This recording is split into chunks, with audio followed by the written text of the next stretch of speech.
دوسرے باب کی 12ویں آیت تک سناؤں۔ اب یسوع مسیح کی پیدائش اس طرح ہوئی کہ جب اس کی ماں مریم کی منگنی یوسف کے ساتھ ہو گئی تو ان کے اکٹھے ہونے سے پہلے وہ روح القدس کی قدرت سے حاملہ پائی گئی، پر اس کے شوہر یوسف نے جو راست باز تھا اور اسے بدنام کرنا نہیں چاہتا تھا، اسے چپکے سے چھوڑ دینے کا ارادہ کیا۔ وہ ان باتوں کو سوچ ہی رہا تھا کہ خداوند کے فرشتہ نے اسے خواب میں دکھائی دے کر کہا، اے یوسف ابن داؤد، اپنی بیوی مریم کو اپنے ہاں لے آنے سے نہ ڈر، کیونکہ جو اس کے پیٹ میں ہے وہ روح القدس کی قدرت سے ہے۔ اس کے بیٹا ہوگا اور تو اس کا نام یسوع رکھنا، کیونکہ وہی اپنے لوگوں کو ان کے گناہوں سے نجات دے گا۔ یہ سب کچھ اس لیے ہوا کہ جو خداوند نے نبی کی معرفت کہا تھا وہ پورا ہو کے دیکھو، ایک کنواری حاملہ ہوگی اور بیٹا جنے گی اور اس کا نام ایمانویل رکھیں گے، جس کا ترجمہ ہے خدا ہمارے ساتھ۔ پس یوسف نے نیند سے جاگ کر ویسا ہی کیا جیسا خداوند کے فرشتے نے اسے حکم دیا تھا، اور اپنی بیوی کو اپنے ہاں لے آیا اور اس کو نہ جانا جب تک اس کے بیٹا نہ ہوا، اور اس کا نام یسوع رکھا۔ جب یسوع ہیرودیس بادشاہ کے زمانے میں یہودیہ کے بیت لحم میں پیدا ہوا تو دیکھو، کئی مجوسی پورب سے یروشلم میں یہ کہتے ہوئے آئے کہ یہودیوں کا بادشاہ جو پیدا ہوا ہے وہ کہاں ہے، کیونکہ پورب میں اس کا ستارہ دیکھ کر ہم اسے سجدہ کرنے آئے ہیں۔ یہ سن کر ہیرودیس بادشاہ اور اس کے ساتھ یروشلم کے سب لوگ گھبرا گئے، اور اس نے قوم کے سب سردار، کاہنوں اور فقیہوں کو جمع کر کے ان سے پوچھا کہ مسیح کی پیدائش کہاں ہونی چاہیے۔ انہوں نے اس سے کہا، یہودیہ کے بیت لحم میں، کیونکہ نبی کی معرفت یوں لکھا گیا ہے کہ اے بیت لحم یہودیہ کے علاقے، تو یہودیہ کے حاکموں میں ہرگز سب سے چھوٹا نہیں، کیونکہ تجھ میں سے ایک سردار نکلے گا جو میری امت اسرائیل کی گلہبانی کرے گا۔ اس پر ہیرودیس نے مجوسیوں کو چپکے سے بلا کر ان سے تحقیق کی کہ وہ ستارہ کس وقت دکھائی دیا تھا، اور یہ کہہ کر انہیں بیت لحم کو بھیجا کہ جا کر اس بچے کی بابت ٹھیک ٹھیک دریافت کرو، اور جب وہ ملے تو مجھے خبر دو تاکہ میں بھی آ کر اسے سجدہ کروں۔ وہ بادشاہ کی بات سن کر روانہ ہوئے، اور دیکھو، جو ستارہ انہوں نے پورب میں دیکھا تھا وہ ان کے آگے آگے چلا، یہاں تک کہ اس جگہ کے اوپر جا کر ٹھہر گیا جہاں وہ بچہ تھا۔ وہ ستارے کو دیکھ کر نہایت خوش ہوئے، اور اس گھر میں پہنچ کر بچے کو اس کی ماں مریم کے پاس دیکھا، اور اس کے آگے گر کر سجدہ کیا، اور اپنے ڈبے کھول کر سونا اور لباس اور مر کو نظر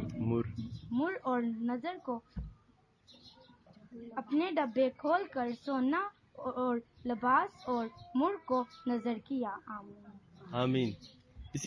خداوند کے زندہ اور مقدس نام میں آپ سب کو میرے سلام۔ سلام۔ آج کی تلاوت ہم کریں گے مقدس لوکا کی انجیل، اس کا 2 باب، اس کی پہلی آیت سے لے کر 20 آیات تک۔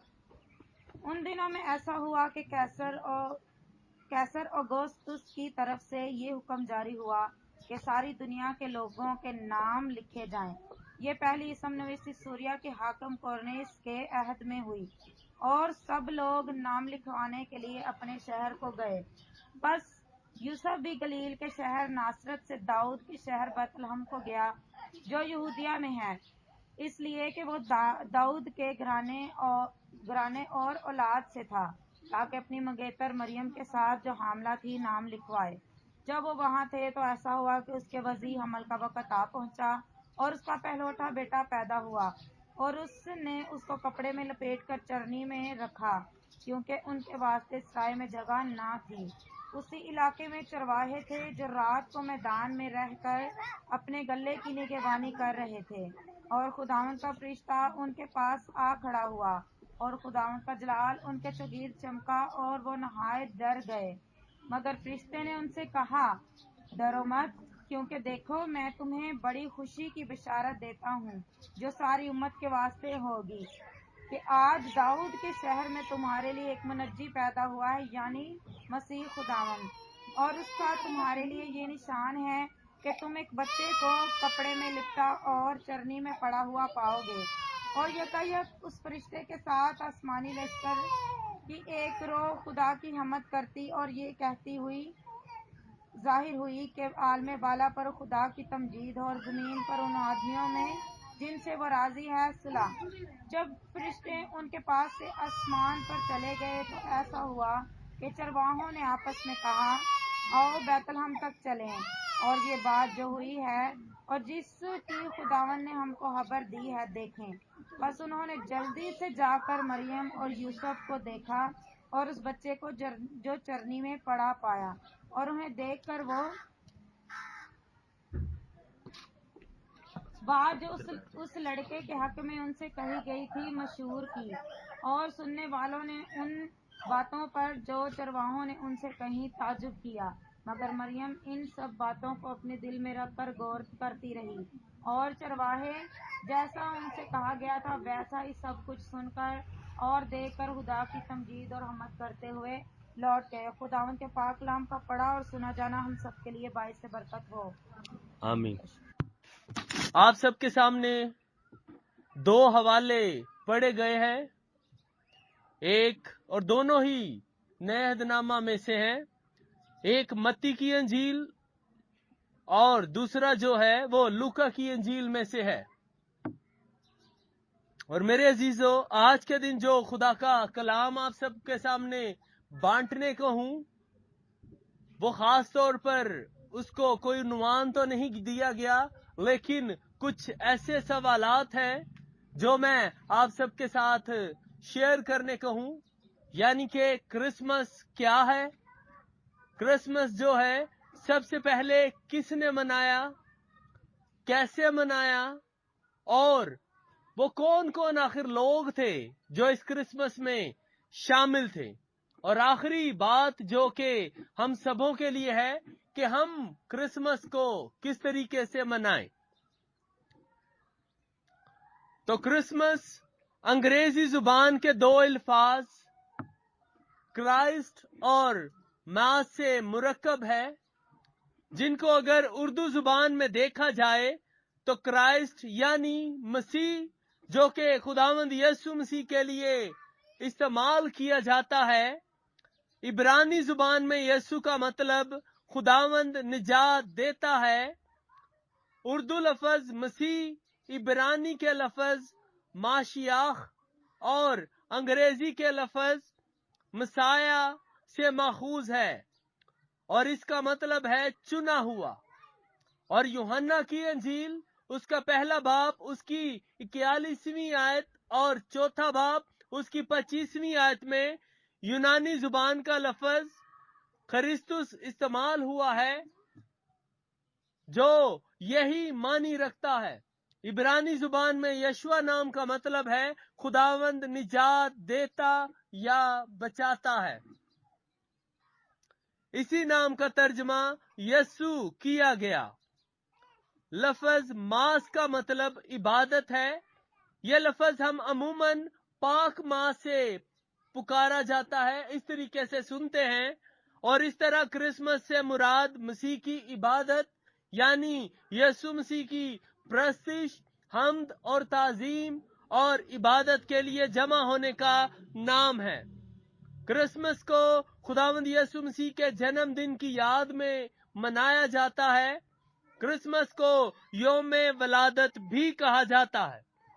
اور ایک بڑی اہم اور غور طلب بات جس پر بہت سے اعتراضات بھی کیے جاتے ہیں اور سوال اٹھائے جاتے ہیں کہ مسیحیوں نے 25 دسمبر کا دن خداوند یسوع مسیح کے لیے خود ہی منتخب کر رکھا ہے کہ یوم ولادت المسیح منایا جائے۔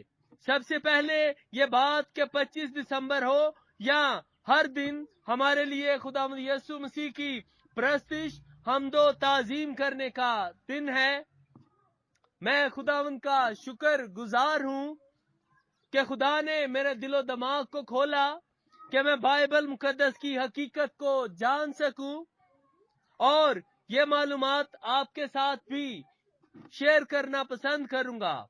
बाइबल मुकद्दस में लूका की अंजील उसका पहला बाब और उसकी 5वीं से 10वीं आयत का मुतालिया किया जाए तो वहां पर अबिया के फरीक में से जकरिया का नाम मिलता है कि और बताता चलूं कि पहली तवारीख की किताब उसका 24वां बाब उसकी 10वीं आयत के मुताबिक कुरा डाला गया तो अबिया की 8वीं बारी आती है और लूका की अंजील उसका पहला बाब उसकी 8वीं और 9वीं आयत को देखें तो जकरिया का जिक्र मिलता है जिसके नाम का कुरा अबिया के फरीकों में से निकलता है। मजीद आपके गोश गुजार कर दूं कि यहूदियों के कैलेंडर के मुताबिक साल का पहला महीना निसान हमारे कैलेंडर के मुताबिक मार्च अप्रैल का महीना है। पहली तवारीख की किताब उसका 23वां बाब इसके मुताबिक दाऊद ने फराइज की 24 बारियां मुकर्रर करके काहिनों को भी मुनज़्ज़म किया। इस तरह काहिन एक साल में महाना बारी या 15 रोजा बारी के मुताबिक काम कर सकते थे, जैसे कि नए अहदनामे के जिक्र में भी होता है। कुरा डालना खुदा की मर्जी मालूम करने का एक तरीका था और यूहन्ना बपतिस्मा देने वाले का बाप जकरिया अबिया की नस्ल से था।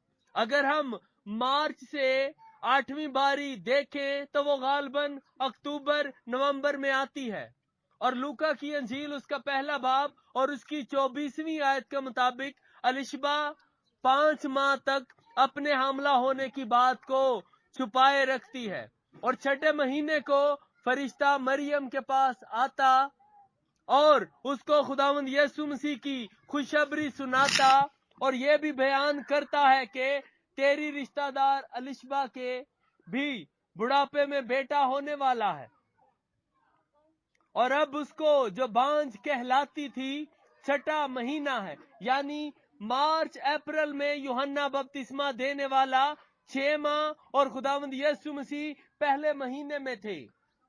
और अगर मेडिकली देखा जाए तो 9 माह तक बच्चा पैदा होता है तो खुदावंद यीशु मसीह अगर मार्च अप्रैल के मुताबिक देखा जाए तो ठीक दिसंबर यानी कि दिसंबर जनवरी के महीने में पैदा होते हैं, जो कि बाइबल मुकद्दस के मुताबिक बिल्कुल ठीक दिन होता है। और गालबन रोमी शहनशाह कांस्टाइन 25 दिसंबर को खुदावंद यीशु मसीह की पैदाइश का दिन करार देता है, क्योंकि वो खुद भी मसीहत को कबूल कर चुका था और उसका ये फेल कुछ लोगों की नजर में बुत परस्त या गैर मसीही रसूमात को खत्म करने का था। मगर हमें याद रखने की जरूरत है कि खुदा हमेशा तारीखों का इस्तेमाल करता है और अपने जलाल को जाहिर करता है। हालेलुया। आप में से कितने लोग इस ईमान से भर गए हैं कि 25 दिसंबर का जो दिन रखा गया है ये बिल्कुल बाइबल मुकद्दस के मुताबिक है? कितने लोगों का ईमान है? ओके, खुदा आपको बड़ी ज्यादा इससे बरकत दे। और याद रखिए, मैंने जब सके पहले कहा, हमारे लिए 25 दिसंबर नहीं, हमारे लिए जो हर दिन है वो खुदा की प्रस्तिश हमदो सना करने का दिन है।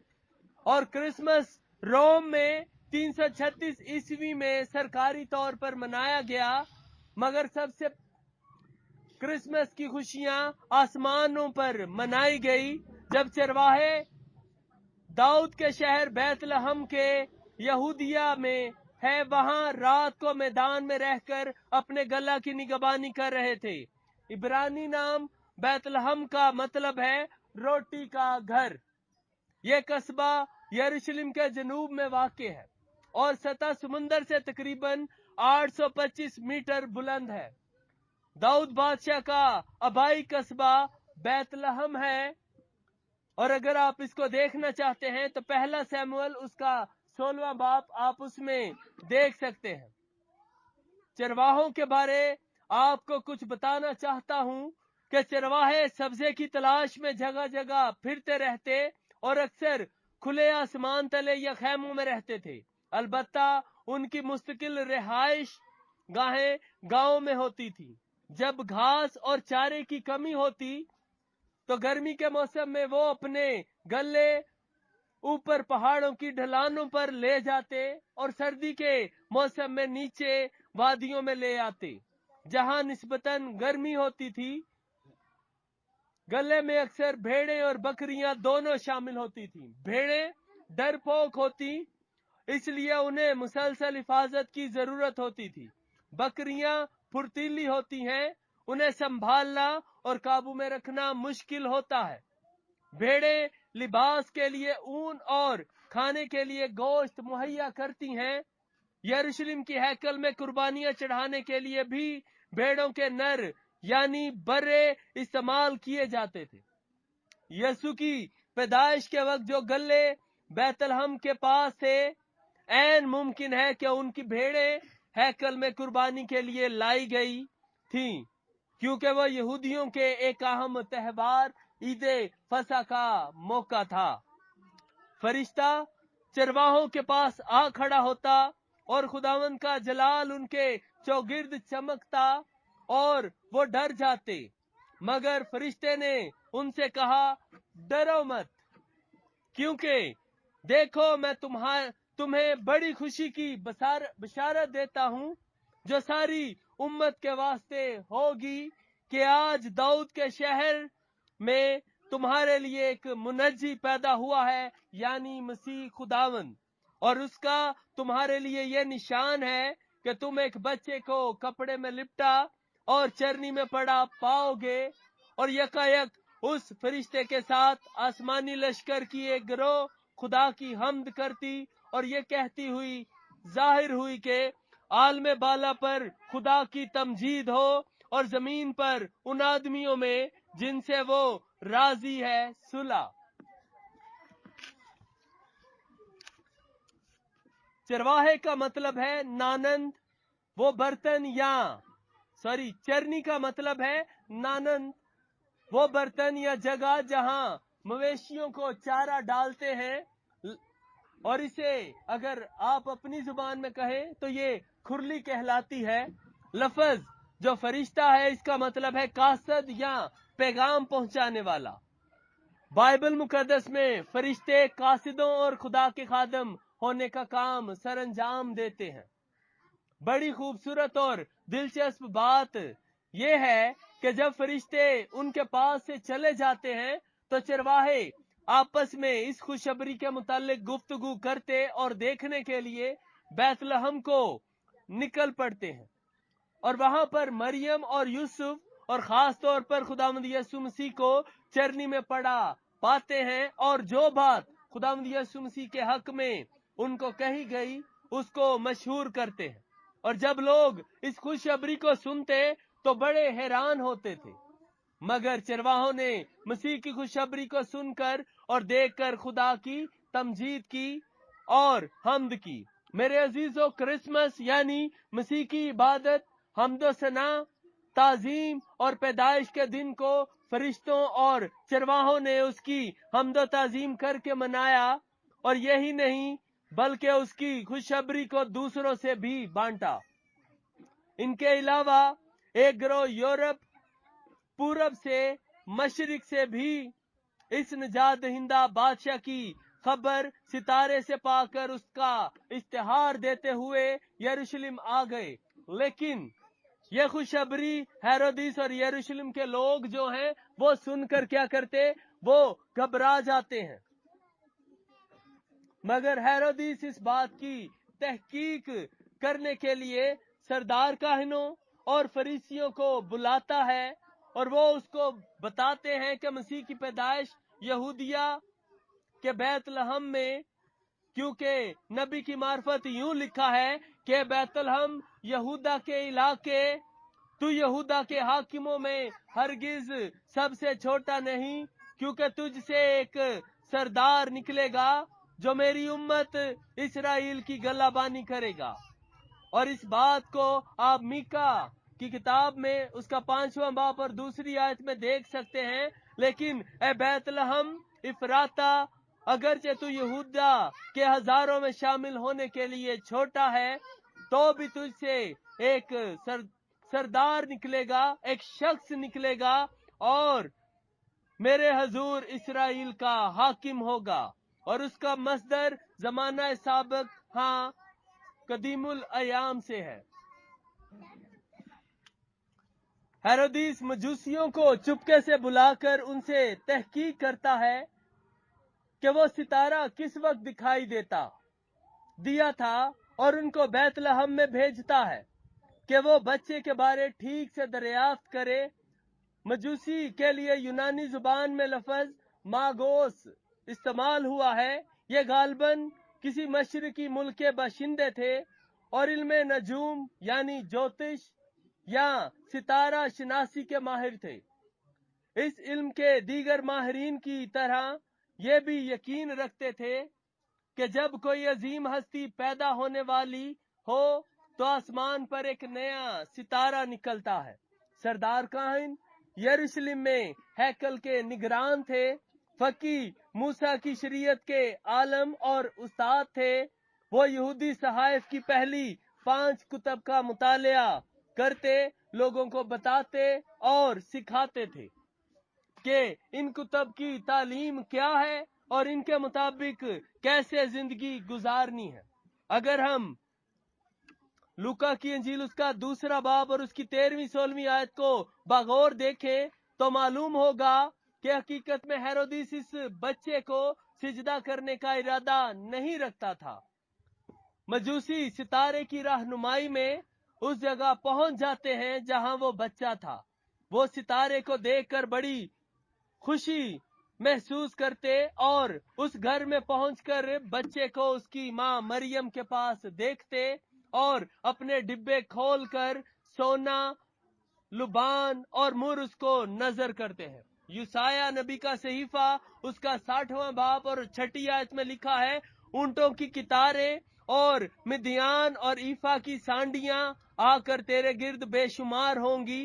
वो सब सबा से आएंगे और सोना और लुबान लाएंगे और खुदावंद की हमद का ऐलान करेंगे। लुबान गूंद जैसा एक मादा है जो अरब के बाज दरख्तों से पैदा होती है। यहूदी उसे इबादतों में इस्तेमाल करते थे। और अगर आप इसको देखना चाहें तो खरूज की किताब उसका 30वां बाब और 34वीं से 38वीं आयत में देख सकते हैं। मुर भी गहरे सुर्ख रंग की गूंद है। इसकी खुशबू बहुत तेज होती है और जायका कड़वा होता है। ये अफ्रीका और अरब में एक झाड़ी से हासिल होती है। इसको बारीक पीस कर बेशकीमत अतर और हुसन अफजा मरहम भी तैयार की जाती है। लुबान और मुर का जो इस्तेमाल है आप खरूज की किताब उसका 30वां बाब 34वीं से 38वीं आयत के मुताबिक हैकल में बखूर जलाने के लिए देख सकते हैं। इसके अलावा जबूर की किताब उसका 45वां बाब और 8वीं आयत में लिखा है, तेरे हर लिबास से मुर और ऊद और तज की खुशबू आती है, जो कि इस बात की निशानी है कि शाही शादी पर जो लिबास इस्तेमाल होता था उनमें खास मुर भी इस्तेमाल किया जाता था ताकि उनमें से खुशबू आए। यही मुर यूहन्ना की इंजील उसका 19वां बाब 39वीं आयत के मुताबिक खुदावंद यीशु मसीह की लाश पर लगाने के लिए भी इस्तेमाल हुआ। मजूसी हकीकी बादशाह के लिए खास ये तोहफे तहाइफ लाए थे, जो कि उसकी ताजीम और प्रस्तिश करने का एक मुनफरद अंदाज था, और उसके लिए खास ये तोहफे तहाइफ लाए थे और उसके आगे झुककर सिजदा करते हैं, जो कि इस बात का इकरार है कि सारी बुजुर्गी, हशमत, हमद और तमजीद और हिकमत और शुक्र और इज्जत और कुदरत और ताकत अब्दुल अबाद हमारे खुदा की है। मसीह में मेरे अजीजों, آج ہم نے خدا کے کلام میں دیکھا کہ کرسمس یعنی خداوند یسوع مسیح کی پیدائش کے دن کو فرشتوں نے گیت گا کر اور خدا کی صلح کی خوشخبری کا پیغام لوگوں کو سنا کر منایا۔ چرواہوں نے اسی خوشخبری کو سن کر جلدی سے اس کا دیدار کرنے کو بیت لحم چلے گئے، اور وہاں جا کر جب اس کو دیکھا تو اس کی مشہوری اور لوگوں کو بھی دی۔ مزید خداوند یسوع مسیح کی خوشخبری کو سن کر دیکھ کر خدا کی حمد اور تعظیم کرتے ہوئے لوٹ گئے۔ مجوسی اتنی دور سے اس حقیقی بادشاہ کا دیدار کرنے آئے، اور ان کے تحائف واقعی میں ایسے تھے جیسے واقعی میں جیسا کہ اس میں شک کی گنجائش نہیں ہے، خداوند یسوع مسیح کو اپنا بادشاہ قرار دیتے اور ہیرودیس اور لوگوں سے پوچھتے ہوئے اس گھر پہنچ جاتے ہیں۔ آج ہماری زندگی میں کرسمس کی کیا اہمیت ہے؟ آج کے کلام میں کرسمس حمد و ثنا، عبادت، خوشخبری کو دوسروں سے بانٹنا، تحفے تحائف پیش کرنا ہے۔ کیا ہم خداوند یسوع مسیح کی جو ہمارا حقیقی بادشاہ ہے، واحد خدا ہمارا معبود ہے، عبادت کرتے ہیں، اس کے حضور ہم سجدہ ریز ہوتے ہیں؟ کیا ہماری زندگی میں خداوند یسوع مسیح کو اپنا حقیقی بادشاہ تسلیم کرتے ہیں اور اپنی زندگی پر اس کو حکومت کرنے کا اختیار دیتے ہیں؟ کیا ہمارے درمیان صلح اور سلامتی ہے؟ کیا ہم ایک دوسرے کے ساتھ نیک میل ملاپ رکھتے ہیں، یا اس کے برعکس ہم اپنے گلی محلوں میں فحاشی گانے لگاتے، جھومتے، شراب نوشی کرتے، گالیاں گلوچ کرتے، ایک دوسرے کو آوازیں کستے ہیں؟ کرسمس کی خوشیاں لڑائی جھگڑوں، تھانی کچہری میں چرچا ہو جاتا ہے، اور لوگ جانتے ہیں کہ ہم اپنے نجات دہندہ کی خوشیاں منا رہے ہیں۔ آخر میں آپ کی زندگی میں یہ سوال چھوڑنا چاہتا ہوں کہ آپ اس حقیقی بادشاہ کے جنم دن کو اپنی زندگی میں کس طریقے سے مناتے ہیں؟ کیا ایسا تو نہیں کہ وہ حقیقی بادشاہ آپ کی زندگی میں ہی نہیں اور آپ اس کی خوشیاں منا رہے ہیں، آپ اس کی حمد، آپ اس کی تعظیم کر رہے ہیں؟ خدا آپ کو آج کے اس کلام کے وسیلہ سے بڑی زیادہ برکت دے۔